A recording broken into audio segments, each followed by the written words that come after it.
วัสดีครับสวัสดีทุกท่านนะครับวันนี้เราทีมงานนะครับทีมงานร้านเหรียญทองนะครับทุกคนมาล่องเรือที่แม่น้ำเจ้าพระยานะครับเรามาขึ้นที่ท่าไอคอนสยามนะครับบรรยากาศยามค่ำคืนอันนี้น้าต่ายนะครับนี่คือคนแพ็คของ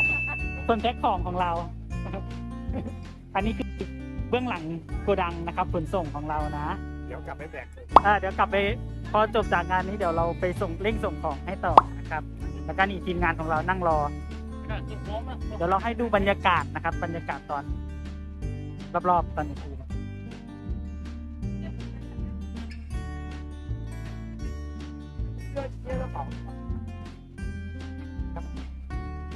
บรรยากาศดีมากนะครับแล้วก็วิวสวยมากนะครับวิวสองฝั่งแม่น้ำนะครับวิวสองฝั่งเจ้าพระยาของเรานะครับเวลายามค่ำคืนเขาเปิดไฟแล้วก็สวยดีนะครับตอนนี้เรากำลังรอขึ้นเรือกันนะครับเพราะว่าเรือของเรายังไม่มานะครับเราจะมาขึ้นที่ท่าไอคอนสยามกันนะครับเดี๋ยวพอถึงตอนขึ้นเรือเดี๋ยวเราพาชมอีกรอบหนึ่งนะครับ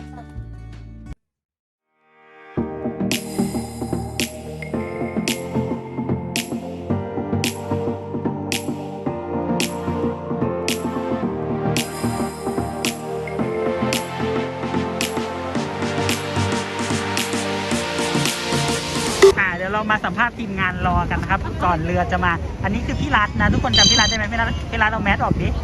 เอาแมสออกดีๆนี่พี่รัตนะครับคนส่งของหลังบ้านนะไม่ให้เสียสิทธิ์นี่น้ำใหม่นี่ไม่ดีนะครับทุกคนตอนนี้เรารอขึ้นเรือกันนะครับแม่ตอนนี้ทุกคนกำลังชมกับบรรยากาศรอบๆกันอยู่นะครับพี่ฟ้านี่เซลล์เข่งของเรานะครับเซลล์เข่งของเราก็มาเอาโบกมือให้หน่อยใช่กล้องพี่นัทเคยเห็นแต่ในลุกอะไรนะนี่แอดมินของเราลุกทำงานรอวันนี้เรามาขึ้นเรือดินเนอร์นะคะอันนี้เป็นคลิปนะไม่ได้ไลฟ์สดเอาแล้วเดี๋ยวค่อยไปตัดเอาเดี๋ยวรอขึ้นเรือกันครับเดี๋ยวเราถ่ายให้ชมอีกทีนะ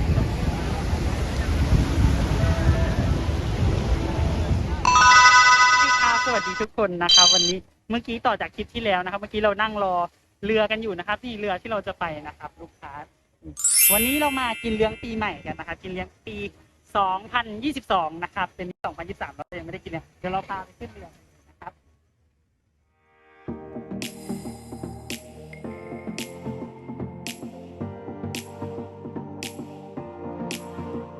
เดี๋ยวเราเดินไปหาเพื่อนอันนี้คือเขามารอแต่คนละเจ้าเรามาขึ้นเรือที่หน้าไอคอนสยาม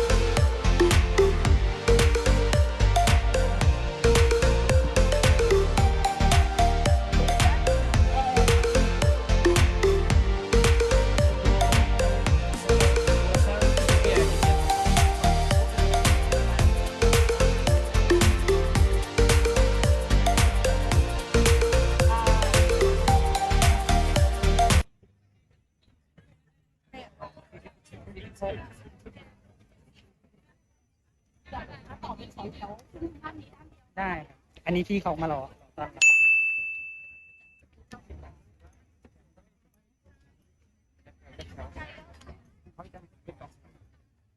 เดี๋ยวเนี่ยให้ดูเพื่อนก่อนระวังตกอันนี้เรารอขึ้นข้างบนกันอันนี้เมียนำหน้าเมียนำหน้าอันนั้นเมียนำหน้า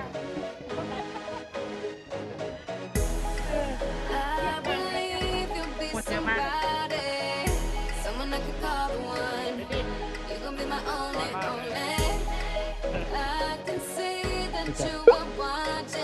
พี่ปอด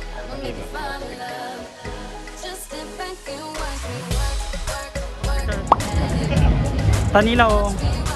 ฉีกตัวมาแล้วนะครับแล้วเราก็จะได้ตัวอย่างนี้เนาะตอนนี้เรากำลังจะขึ้นไปข้างบนกันเดี๋ยวรอเพื่อนๆข้างหลังเพื่อนมาอันนี้กำลังทยอยขึ้นเรือแล้วนะครับ เขาจะเอาครึ่งหนึ่งไปแล้วเอาครึ่งหนึ่งให้เรา เดี๋ยวรอขึ้นข้างบนไม่เห็นป้ายเห็นป้ายไหม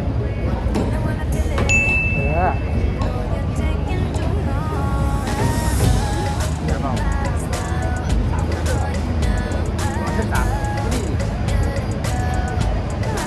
ใช่ใช่มีดาดฟ้าด้วย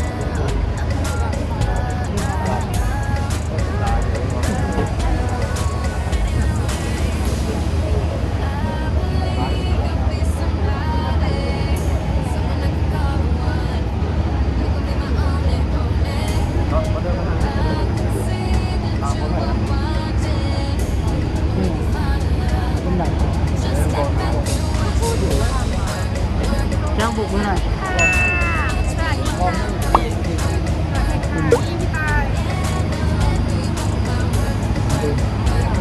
น่ารักครับ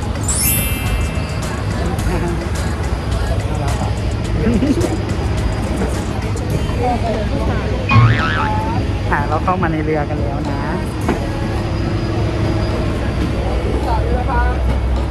ที่นั่งของเราอยู่ข้างบนนะครับเราต้องขึ้นไปข้างบน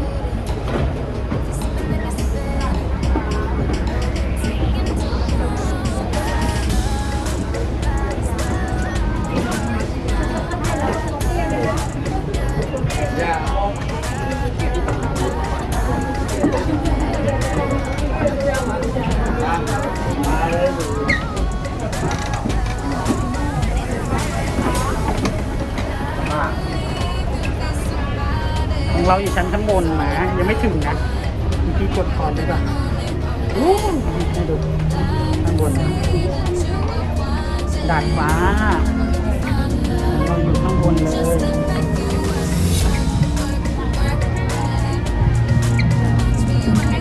ขอบคุณครับเดี๋ยวเราไปชม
มีอุ้มไงอุ้มคนนึง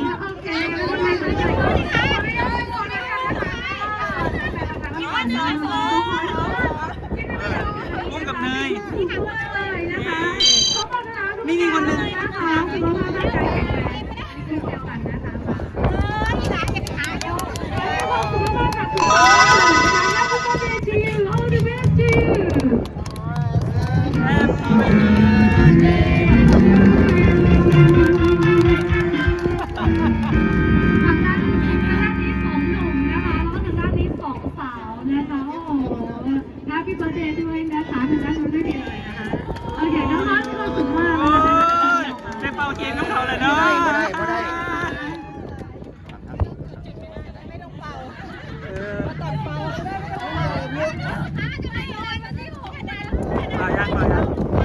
รอบเป็นนะคะ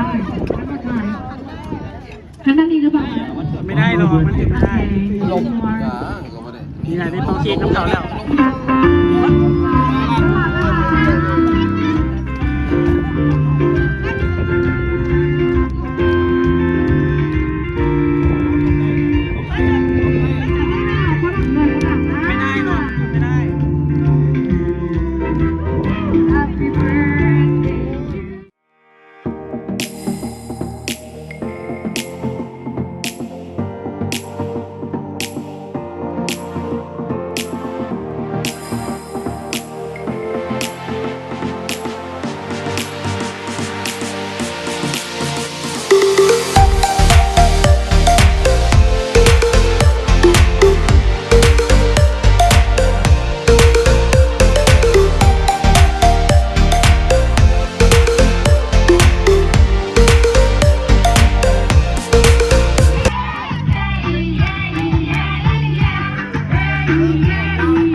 นี้บรรยากาศบนเรือ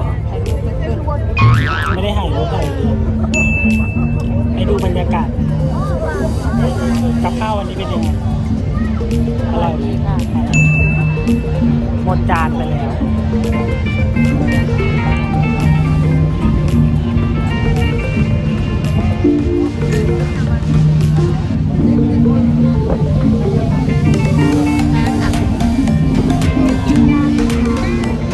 บนเรือก็ไม่มีอะไรนะครับนั่งกินข้าวดูโชว์แล้วก็ขึ้นท่าแล้วนะครับกับข้าวอร่อยมาก